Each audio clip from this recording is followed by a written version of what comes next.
He spent 10 years talking to dirt. What happened will break you. Hook. Have you ever waited patiently for something? For 10 years? Not for a late pizza delivery or a text message from someone you like, but for a dream, something everyone said was impossible. In a small town in the middle of Texas, where the sun is scorching and the soil is dry, there is a gardener named George Miller. He is not a scientist, nor an agricultural engineer. He is just an ordinary man with a strange dream: to make a rare Asian flower, one that has never existed in Texas, bloom in the scorching summer sun. People said he was crazy. Some said he was old and delusional. But George quietly planted, tended, failed, and then started again. And in the 10th year, a miracle happened. You won't believe it when you see it. But before we get there, let me tell you a story about perseverance and how one gardener changed his destiny with just a seed and faith. George Miller was 50 years old, living in a small wooden house on the outskirts of Marlow, Texas, a place where summers felt eternal. The sun blazed relentlessly, the ground cracked from dryness, and the wind was so hot and dry it could scorch your skin in minutes. George was a quiet man, thin-framed, sun-weathered, with rough hands hardened by decades of gardening work around town. He wasn't rich, he wasn't famous, and no one in Marlow would have called him successful. But George had something rare, something people don't talk much about anymore: a strange dream and a stubborn kind of faith. That dream began with a postcard. 15 years earlier, his late wife Clara had sent him a card from a small gift shop while visiting her sister. On it was a photo of a breathtaking Japanese flower garden, endless violet blooms stretching under soft sunlight. On the back, she'd written, "Someday, wouldn't it be wonderful to have a garden like this behind our house?" 2 years later, Clara passed away from cancer. And from that day on, George quietly dedicated his life to making her dream real, to grow those exact purple flowers in their dusty Texas backyard. The flower he chose was called Cheyenne, known in English as Japanese aster. It was delicate, elegant, and notoriously difficult to grow. It thrived in cool, moist climates, preferred slightly acidic soil, and needed partial shade and high humidity. In other words, it hated everything about Texas. When George told people about his plan, they laughed. "You've got too much free time, old man," some joked. Others simply said he was wasting his retirement. His old friends advised him to stick to sunflowers or maybe cactus, something that makes sense. Even local agricultural experts weighed in. "George, that flower won't survive here. The science is clear. Save yourself the heartache." But George didn't argue. He just smiled. Then he'd go back to the little patch of land behind his house, dig quietly, mix compost, adjust the soil, and whisper to the ground, "We'll figure it out. One day you'll bloom here." For the first 3 years, George worked in quiet determination.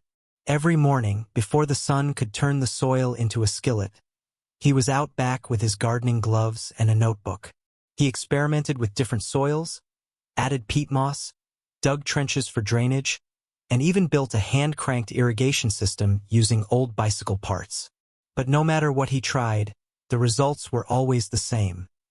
The Cheyenne plants would sprout a few leaves, then wither under the punishing Texas sun. Not a single one lived past a month. His neighbors, watching from their porches, chuckled gently, some with sympathy, others with the kind of amusement reserved for the town oddball. But George didn't take it personally. Each failed bloom just made him more curious, more determined. By year 4, he'd filled 2 shelves in his garage with books on horticulture and climate adaptation.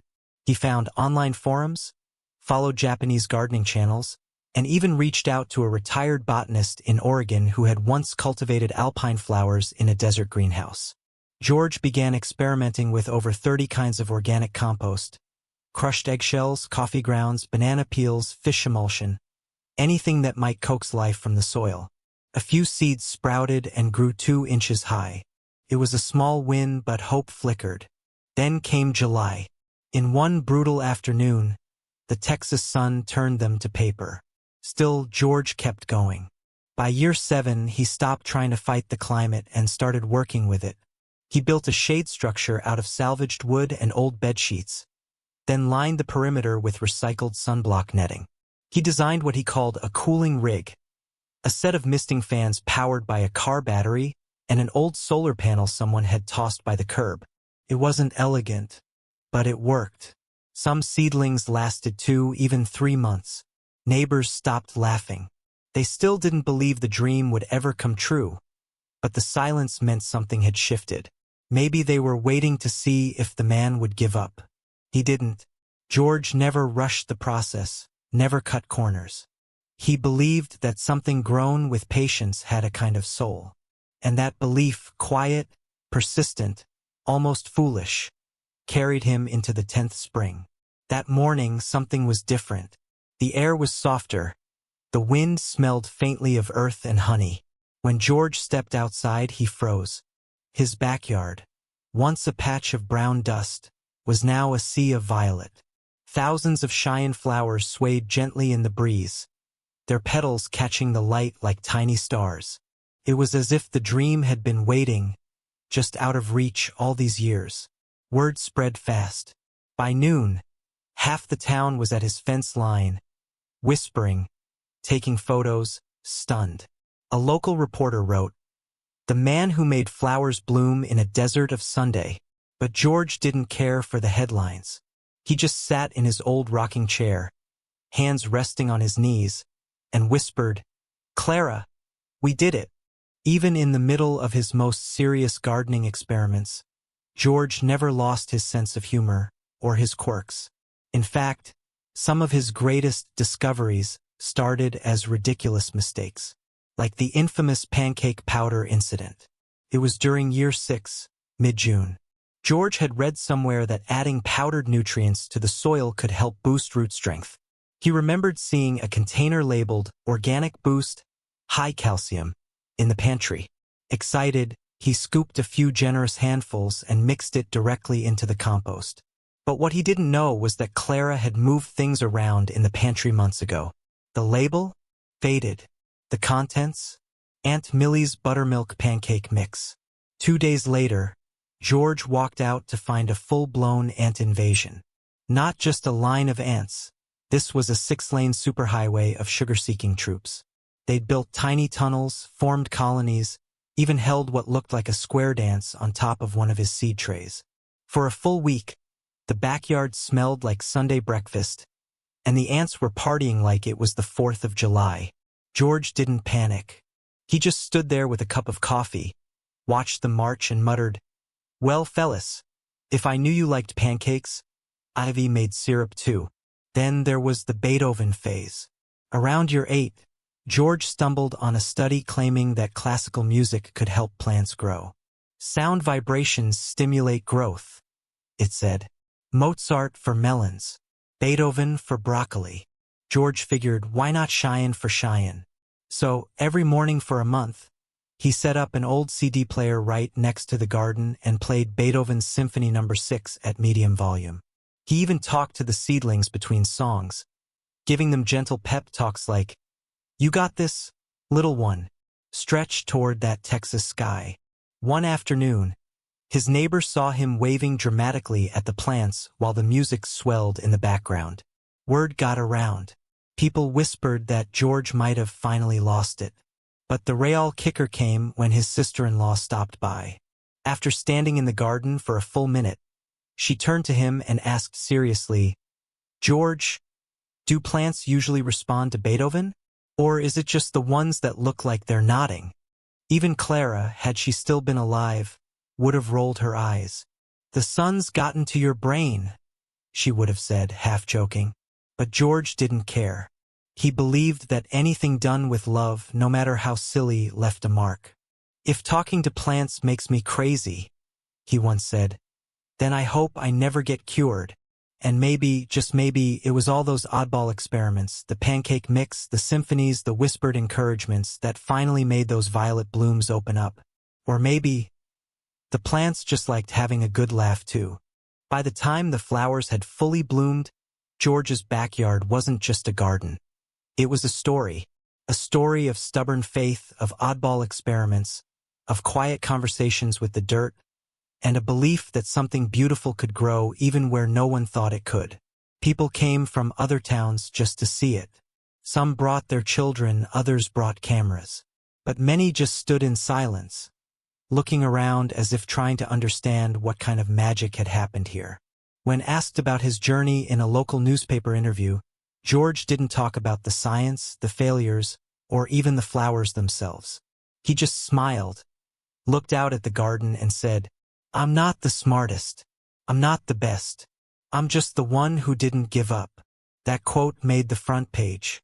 For weeks after, people pinned it to their fridges, taped it to their dashboards, even printed it on t-shirts. Somehow, this quiet old man in dusty boots and a floppy sun hat had reminded an entire town that patience isn't passive. It's powerful. That sometimes you don't need brilliance or luck or money. You just need to show up. Again, and again, and again. The town council, moved by George's story, decided to put up a small wooden sign just outside his gate. Nothing flashy, just a simple plaque with carved letters that read, "This is where patience bloomed." George didn't ask for it, didn't expect it, but the morning they planted the sign, he stood beside it, running his fingers over the engraving. For a long time, he didn't say a word. Then, he looked up at the garden, the same patch of land that once refused to give him even a blade of green, now alive with violet cheyenne flowers swaying like they were dancing to Beethoven. He chuckled. "Clara would have loved this," he whispered. It wasn't just about the flowers. It was about the space they filled, inside him, inside others. He had created more than a garden. He had created hope. And maybe, deep down, that was what George had been planting all along.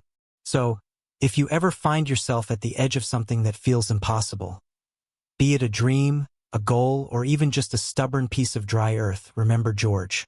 Remember the pancake mix, the ants, the symphonies, and the decade of sunburned failures. Remember the man who kept showing up. Because sometimes, the most extraordinary things bloom quietly, under the watch of someone who simply refuses to quit. Maybe you're not planting flowers.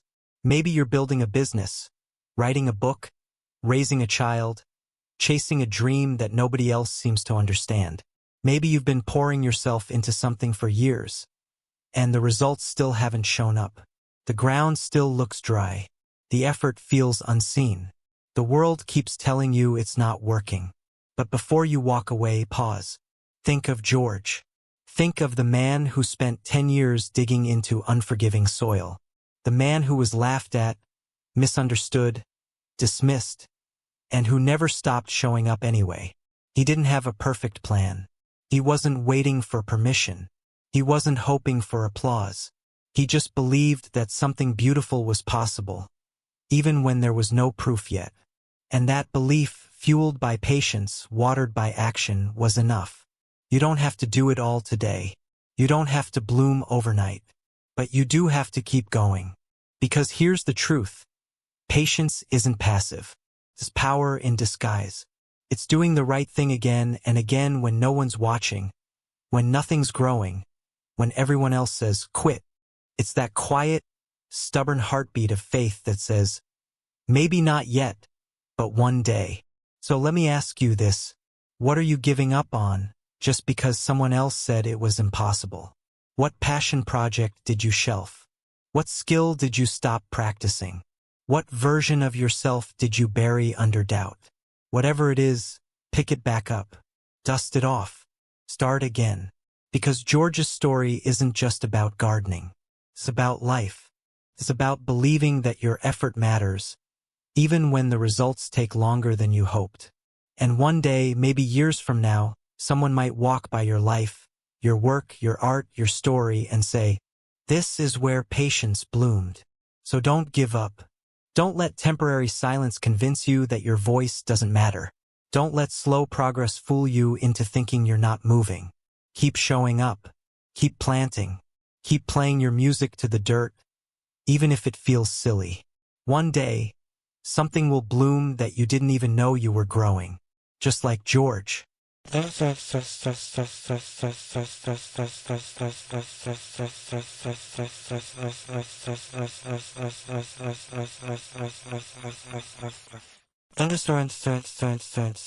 If this story moved you, share it with someone who needs a little faith today. And let us know in the comments, what are you still patiently working on?